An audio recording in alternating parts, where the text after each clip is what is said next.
Welcome back to another episode of Rock Boys Football Dill. South Carolina heading on the road to play LSU in what feels like a must-win game for both of these football teams. And the big storyline is, hey, what team has figured out the offensive side of the football more coming out of the bye week? Dill, for South Carolina, here's the opportunity. It's been ugly for South Carolina to start 2025. Ain't no question about that. This is when South Carolina under Shane Beamer starts to play their best football. And then you look at the LSU side of things. Dill, if LSU loses this football game, it's going to be very, very loud about Brian Kelly's job. And look, rightfully so, because this team is much better than the caliber of team that we've seen the last couple of weeks. Massive opportunity for both of these football teams that probably have a sour taste in their mouth sitting here in the bye week to kind of get that sour taste out and go make a run at the college football playoffs. Fired up to get into it. Before we do, and as always, South Carolina fans, LSU fans, please let it fly in the comment section. What I want to hear most from both of these fan bases, like, what's the confidence level heading into this matchup? Let it rip. Appreciate you guys. If y'all do enjoy the content, consider subscribing to the channel. And Dill, I don't think the storyline is that confusing to figure out in this football game. I want to start with this South Carolina offense. Really struggled to run the football, right? 2.8 yards per carry. That's 128th in the country. They're going on the road. Hostile environment against a Blake Baker coach defense that is going to throw the kitchen sink at you from a schematic standpoint, testing that offensive line. Can I tell you what my first thought is in this football game? Is that, Dill, I'm looking at the numbers and say, well, I think South Carolina thought that they were going to run the football really well in 2025. They're running the football 55% of the time. The problem is they're just not running it all that effectively.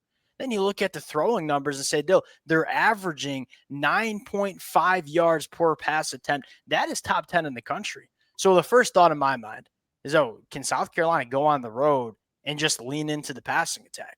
Well, my concern is pass protection, right? Because I'm looking at South Carolina really struggling in pass protection, and I'm looking at Blake Baker that knows how to dial it up and say, if South Carolina wants to go on the road here and just throw the football all around the yard, the biggest question here is, can they pick it up? Can they pick up the scheme that Blake Baker is going to be throwing at them in terms of blitz packages Saturday night on the road in And LSU? honestly, if they're dropping back too many times in this game and getting predictable, there is nothing about what South I think so Carolina's too. done this year that makes me think they'll do a good job picking up what Blake Baker's been doing with this, because they've been good. I mean, they were getting after Florida. They've been getting after everybody with their blitzes and what they've been able to do with their stuff from the back end. I just look, South Carolina, like, they need to get more creative in their run game. That's what I think I've been really frustrated with. Like, you have the LaNorris Sellers, and I get maybe you don't want to have to run him 20, 25 times a game. He's going to have to run like minimum 15 times a game, or this is going to get ugly. Because I look like they want to run this inside zone stuff and just their base stuff. It's not been very effective. And I look, LSU's defense is going to be hyper aggressive. I think you got to try to lean into that a little bit like Ole Miss was able to. Like, Trinidad Chambliss didn't light it up running the ball. He did have 71 yards, and he did help keep them kind of on schedule. LaNorris Sellers, the ball is going to need to be in his hand, and they're going to need to find a better way to use him in the run game than they have this year. Because it's been as much as you want to get up there and just say, hey, just throw the football, that's what you're doing better. It's really hard to do against Blake Baker's defense because, Dill, what's the biggest problem that South Carolina has had up front on the offensive line? It's not necessarily that the individual talent isn't good enough. I think it's just been a rotating door. I mean, they've had a different starting five every single game so far in 2025. The chemistry continuity is an absolute disaster. Well, but the other problem is their front five, their starting five came out there and looked awful against Virginia Tech early. So I think you have to kind of shuffle the deck. But you're confusing what I'm trying to say. It's like my bigger problem is that you can tell this is an offensive line that is not communicating very well, right? They're not picking up second level blitzes. They're dealing with stunts and games very, very poorly up front. It's not going to get any easier when you go on the road and it's really hard to hear the different calls. And then you have Blake Baker that's giving you a ton of different looks and blitz packages. Like, my biggest problem, and I think you said it right, you have to try to figure out a way to run the football somewhat effectively to avoid Blake Baker just teeing off on this offensive line and pass protection.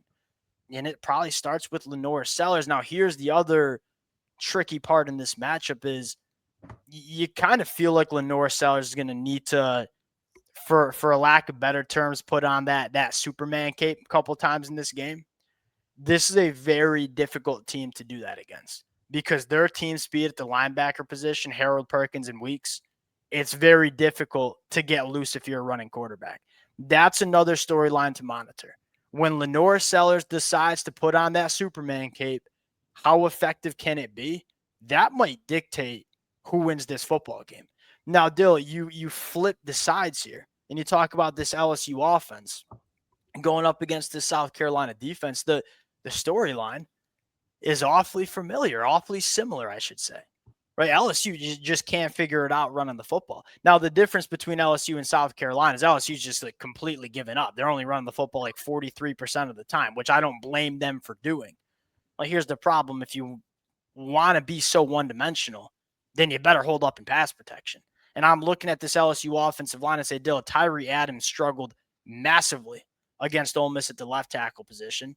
You're starting a true freshman on the right side in Carius Kern, and we'll see if they can get back healthy. If you want to be one-dimensional against this South Carolina defense, you feel like it's going to be really tough to move the football on South Carolina because this pass rush and what they have in the secondary is really damn good.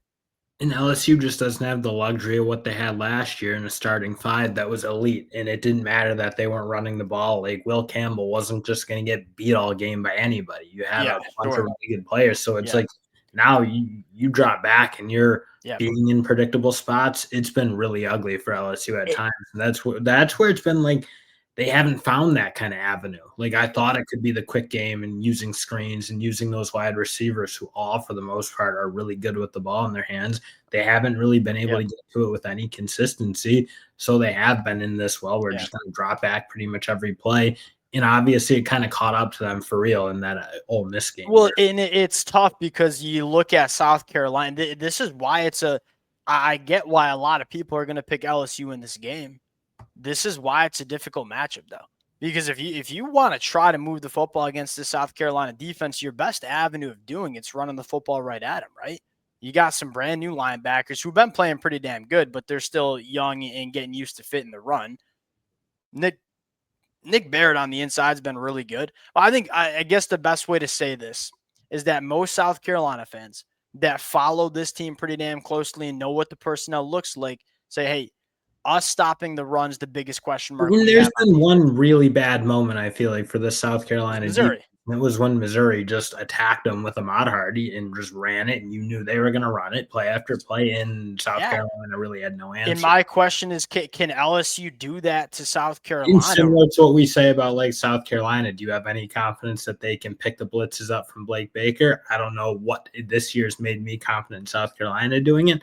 I don't know what in the last couple of years makes me confident in LSU to be able to establish a run game. It just hasn't been. And then the bigger issue is that if you're not going to run the football, like you said, last year you had the luxury of having guys that could hold up in pass protection. Do you have that against not only Dylan Stewart? Here's the misconception around the South Carolina pass rush. Yes, it's Dylan Stewart, but it's also Brian Thomas. It's also JT Gear. JT Gear played very, very good against Kentucky. You got a lot of different guys that can get after the passer. And then you look at Garrett Nussmeier and say, well, when it's not perfect, when he's under pressure, he's not a very good quarterback, especially this year. Is it going to get better for Garrett Nussmeier in this football game against South Carolina? The other storyline, Dale, like South Carolina's got back healthy in the secondary. In the early parts of this year, I mean, Judge Collier, your best cornerback, was missing games. Jalen Kilgore was missing games. DQ Smith in the back end was missing games. Coming out of the bye week, got Brandon Sissy on one side, who's been a hammer. Yeah, but both of these teams have some monster transfer portal additions at the cornerback spot. On the other side, you got Judge, got Jalen Kilgore at nickel, DQ Smith's back at safety. Do we feel like LSU can just drop back and dice up this secondary? I don't know. All right, Dale, let's get into the pick here. South Carolina on the road, 10.5-point dogs. Where are you going? I'm going to take South Carolina to cover just because I think that line's too big. And I think both these teams have very not unsolvable, but like non-solved issues that I don't really see being solved against each other. So I just kind of see this playing out as a bit of a rock fight. I think again, both teams opportunistically have been good on defense, so maybe both can create a turnover, score from Yep. that side of the ball. Special teams plays have been good, especially for So, South Carolina. Dill, that's my storyline here. And that's why I have this game as like a real, like, I like South Carolina to cover because I just don't trust this LSU offense covering 10 points against anybody right now. You talk about why it turns in from South Carolina keeping this close to South Carolina winning this football game. Coming out of the bye week, Shane Beamer's going to have something dialed up on special teams. And he's going That to can, need it. I've been saying, like, I don't know if we need hyper aggressive special teams for South Carolina when their things are elsewhere they need it clicking. here. They need to be good on special And teams. you kind of trust that Shane Beamer might find something in the special teams department to give this team an edge. And then secondly, Dill, in a game where there's going to be struggles to move the football on offense, like what quarterback do I trust to make my draw drop to the floor and create a play that wins their team the game? It's LaNorris Sellers. And I feel very comfortable saying that. I'll take Who, South who Carolina. do you right now think has more weapons on offense who can make those plays that are LSU. again? I don't think either team can like just march on each other. That's kind of where I lean LSU to win this game at the end of the day because there are some individuals. Well, but here's the South thing, though. Carolina Garrett is Nussmeyer, starting to make it happen for sure, but I do like the playmaking ability for this LSU team a little more to make. I'll say that I agree with you on paper. Have we seen that from LSU this year in offense? No. Not really, right? Yeah, I'm trusting the guy that's going to have the football in his hands every single. Because Dill, right now, it's like I just don't trust Garrett Nussmeyer to get his playmakers the football enough. I'm going to go with the guy that's going to have the football in his hands every single play, and that's going to be LaNorris Sellers. Do I feel super confident picking South Carolina to go on the road and beat LSU? No, I probably don't. I don't think a lot of South Carolina fans do. But I will say, like, this is you talk about why this is an upset alert game. I think it's because you have guys that can change the game, and I don't see a ton of points being put up in this game. So I'm going to take the team that has the South difference Carolina's makers. been also like explosive as much as like their offense Yes. has problems. They've had good moments where they've been able to like hit big plays, and they got Yep. some wideouts who are starting to play better. Vandravius Jacobs, obviously, Yeah. a breakout game against Kentucky. You have to take some shots here if you're Mike Shula. And you have to understand, hey, because LaNorris, he always been throwing a great LaNorris Sellers on the deep ball this year has been money. He's clearly very comfortable doing it. If you're Mike Shula, you understand, hey, we're going to punt a lot in this football game, right? I think you're okay knowing that.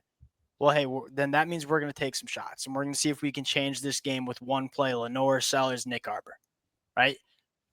This is going to be a fun one. And Dill, whoever wins this game, you get some life. You get some life. Because I'm looking at South Carolina's schedule specifically. I think they play Oklahoma after this one, potentially without John Mateer, and they get that game at home. Like that, there's an avenue here for South Carolina to come back from the dead a little bit. All right, we'll close it out. Appreciate you guys rocking with it. If y'all do enjoy the content, consider subscribing to the channel, and we'll talk to y'all later. Peace.